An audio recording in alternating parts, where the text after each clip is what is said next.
An 11-year-old macaw parrot escaped from his owner and was roaming free in Marquette. After 24 hours and many attempted rescues, Leo the parrot is safe at home after being coaxed from his perch. Leo was rescued from the branches of a pine tree near Cohotas Hall on the NMU campus around 2 o'clock today. During one attempted rescue, Leo was lured with a peanut butter and jelly sandwich. You think that might work. Now, rescuers say the parrot took half the sandwich, bit the rescuer's finger, and then hopped away saying, "Who's a good boy?" Not him. Finally, the NMU Public Safety Department took Leo's owner, Veronica, up in a lift. After nearly an hour, Veronica was able to convince him to abandon his perch, and Leo is now back with his family.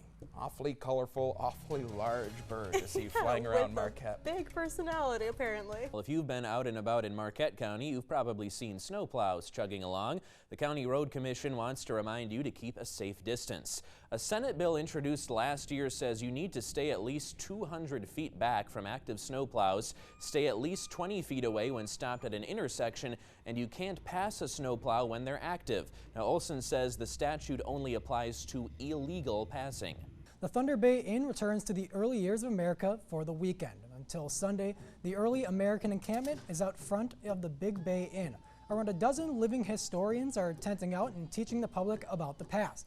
The encampment portrays historically accurate artifacts, a performance of the bidwabin, drum, and live demos of musket firings. One live historian showed off their replica musket. It's a copy of a 1750 French fusil, and it's a middle-of-the-road gun, which means someone of means would own it, not just a poor man, but a wealthier man would have a much fancier stock and a little bit fancier plate and everything like that. The encampment will be out until Sunday at 4 in the evening. People are encouraged to check it out. The Everyday Wine's head cheesemonger is now an American Cheese Society certified cheese professional. This comes after a 2-year certification journey. Charlie Kletcha says his journey in cheese started 14 years ago at a deli in Ann Arbor. It took him 10 years to realize what he wanted to do.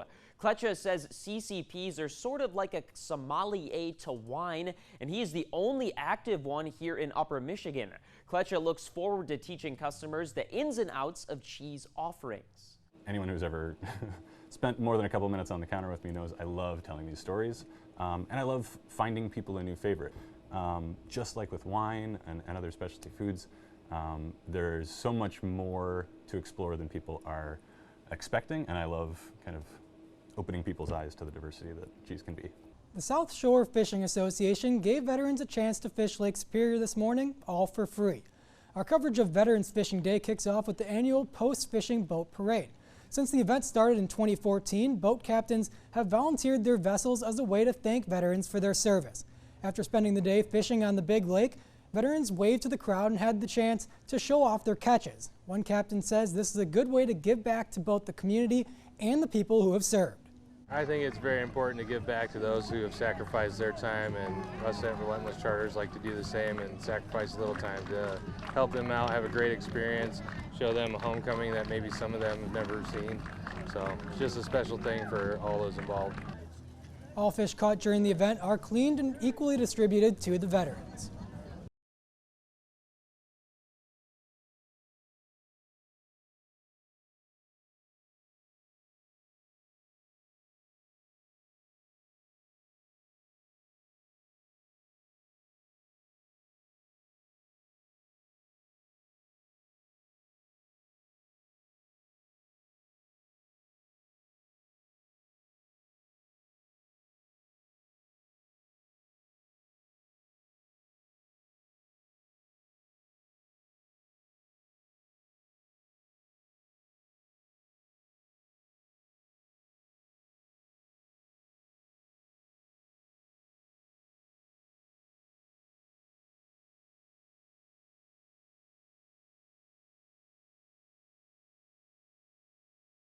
Kids and staff from the Little Friends Daycare spent the morning helping the Negaunee Beautification Committee plant flowers.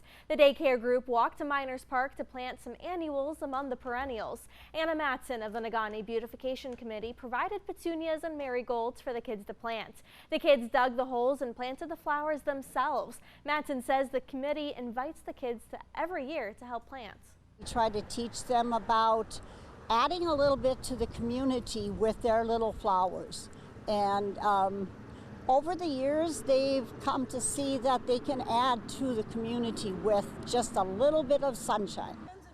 Matson says the Beautification Committee will be working on many downtown Negaunee projects.